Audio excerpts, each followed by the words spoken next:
স্বাগত বন্ধুরা উত্তরণ ইউটিউব চ্যানেলে আমার ক্লাস নবম শ্রেণীর শিক্ষার্থী বন্ধুদের স্বাগত জানাই।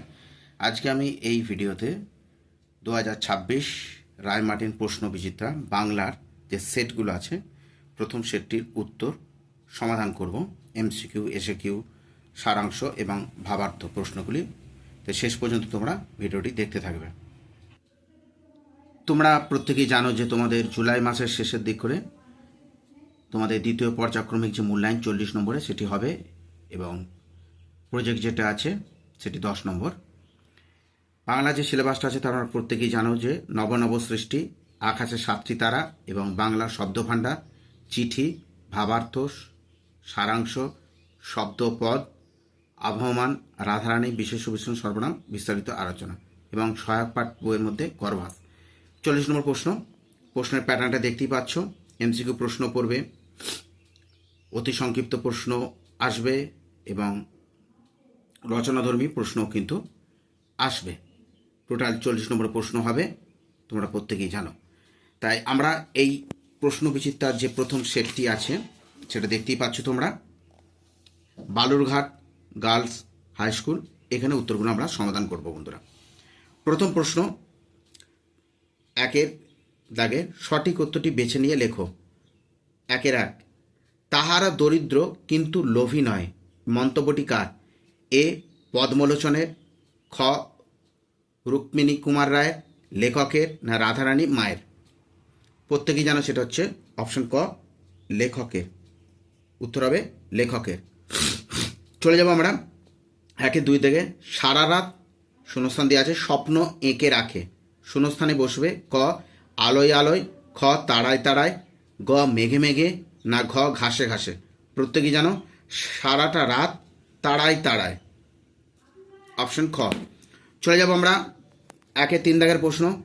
আকাশে 7টি তারা কবিতায় পংক্তির সংখ্যা মানে চরণ বা লাইন আছে, একটু গুণিয়ে দেখে নিও টেক্সট বইটা তোমরা।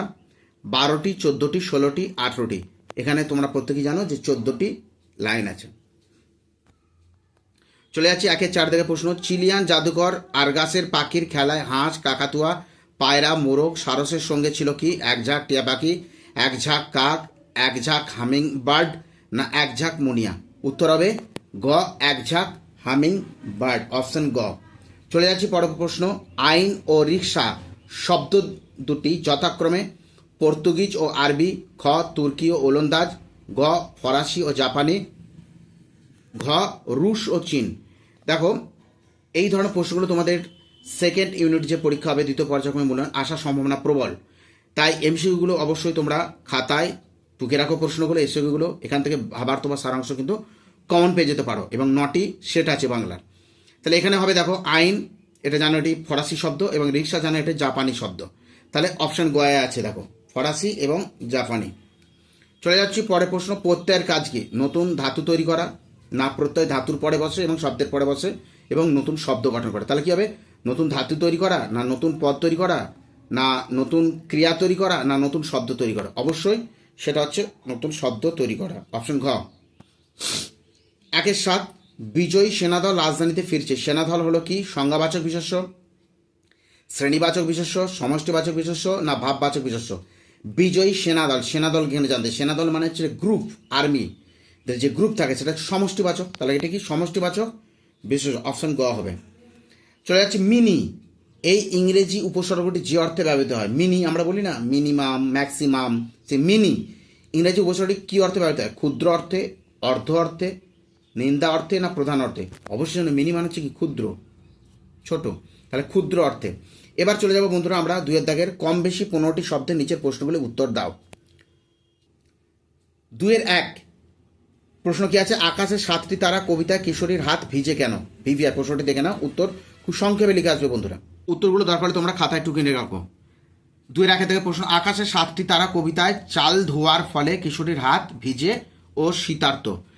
প্রশ্নটা এইভাবে তারা লিখবে, আকাশে 7টি তারা কবিতায় চাল ধোয়ার ফলে কিশোরীর হাত ভিজে ও শীতার্ত। প্রথম প্রশ্ন হয়ে গেল। দ্বিতীয় প্রশ্ন চলে যাব আমরা 2-2। শঙ্কর দর্শনের ভাষা কেমন? 2 দাগের উত্তর খুব সংক্ষেপে উত্তর, শঙ্কর দর্শনের ভাষা সংস্কৃত শব্দবহুল। বিভিন্ন যে আমাদের ভারতবর্ষের যে 6টা দর্শন রচিত হয়েছিল, তার মধ্যে একটি শঙ্কর দর্শন। হ্যাঁ, তার ভাষা হচ্ছে কি সংস্কৃত শব্দবহুল, বেদান্ত দর্শন যেটা।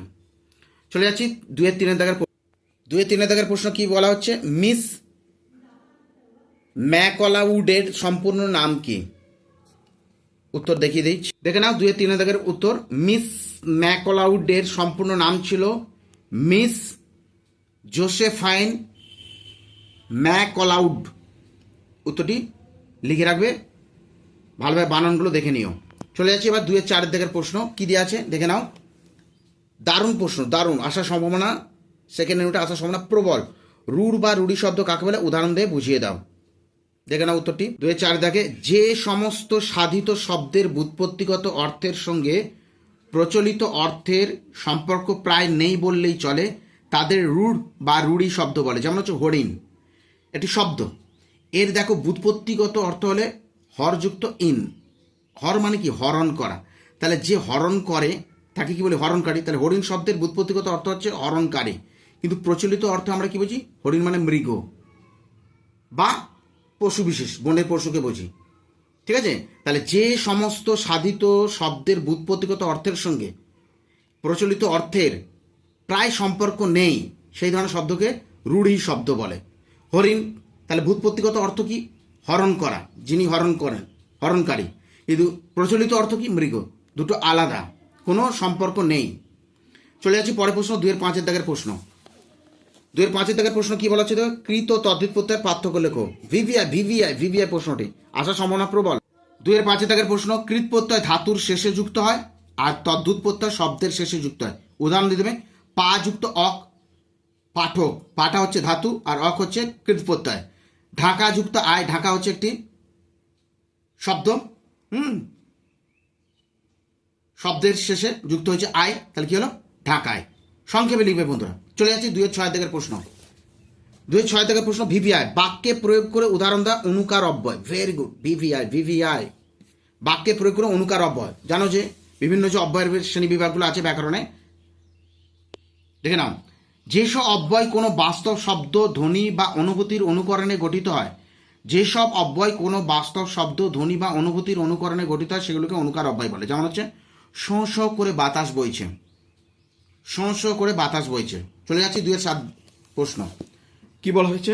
ভাববাচ্য বিশেষ্য কাকে বলে? উদাহরণ দিয়ে বুঝিয়ে দাও। ভিভিআই, এই প্রশ্নগুলো সেকেন্ড ইউনিটে আসার সম্ভাবনা প্রবল।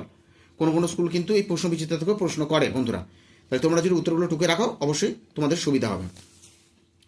কি বলা হচ্ছে? যে বিশেষ্য পদ দ্বারা প্রাণীর মনের কোনো বিশেষ ভাব বা মনোভাবকে বোঝায় তাকে ভাববাচ্য বিশেষ্য বলে। যেমন হচ্ছে উদাহরণ একটা দিলে, দয়া মায়া মানুষের ধর্ম। দয়া মায়া হচ্ছে কি? মানুষের একটা মনের ভাব, বিশেষ একটা অবস্থাকে বোঝাচ্ছে, তাই এখানে কি হচ্ছে? ভাববাচক বিশেষ্য। চলে যাচ্ছি বন্ধুরা এবার বড় প্রশ্নগুলো। তোমরা জানো যে তোমরা প্রত্যেকেই সাজেশন স্কুলের টিচার বা ম্যাডামরা দেবে, আমিও দিয়ে দেবো।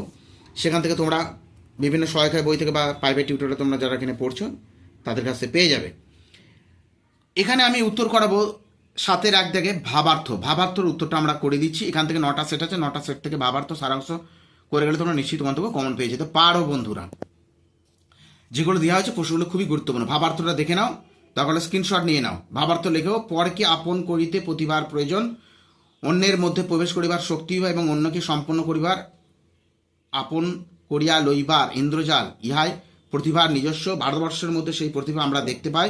ভারতবর্ষ অসংকোচে অন্যের মধ্যে প্রবেশ করিয়াছে এবং অনায়াসে অন্যের সামগ্রী নিজের করিয়া লইয়াছে।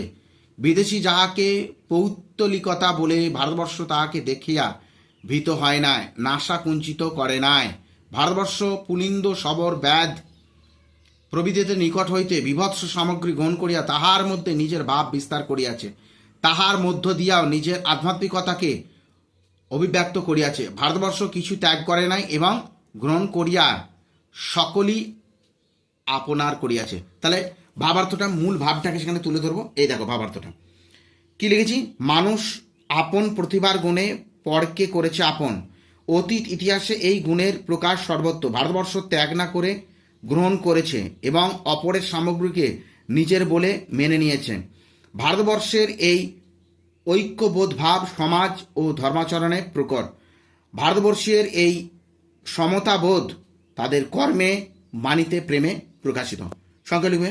তারপরে চলে যাচ্ছি আমরা 7-এর 2 দাগ ভিভিআই প্রশ্নটা খুবই গুরুত্বপূর্ণ। জল হারা মেঘখানি বর্ষার শেষে পড়ে আছে গগনের এক কোণে ঘেঁষে, বর্ষাপূর্ণ সরোবর তারই দশা দেখে সারাদিন চিকি চিকি হাসে থেকে থেকে। এই সারাংশটা এখানটা সংক্ষেপে লিখতে হবে, মূল অংশটা তোমাদেরকে তুলে দিতে হবে। তাহলে দেখে নাও সারাংশটা 7-এর 2 দাগে। সারাংশ দেখো, পৃথিবীতে কৃতজ্ঞের সংখ্যা কম, অল্প বুদ্ধি যারা তারা উৎস সম্বন্ধে অজ্ঞাত এবং তা ভুলে যায় তাদের অস্তিত্ব নির্ভর করছে কিসের ওপর? বর্ষার মেঘ থেকে সরোবরে জল জমে, অথচ বর্ষান্তে সেই মেঘকেই করে সে করুণা। সে মহান, সে ক্ষুদ্রের অকৃতজ্ঞতায় এতটুকু বিচলিত নয়, বরঞ্চ গ্রহিতার পূর্ণতাতে নিজের গৌরব দেখতে পেয়ে দাতা সার্থকতা লাভ করে। স্ক্রিনশট হিসেবে রেখে দাও, রেখে দিয়ে তোমরা খাতায় লিখে নেবে, কাজে লাগতে পারে। তাহলে আজকে আমরা প্রথম সেট কমপ্লিট করলাম, পরবর্তী ভিডিওতে আমরা পরবর্তী সেটগুলো আমরা কমপ্লিট করব। ভালো থেকো, সুস্থ থেকো বন্ধুরা, এবং চ্যানেলটি সাবস্ক্রাইব করে রেখো। ধন্যবাদ।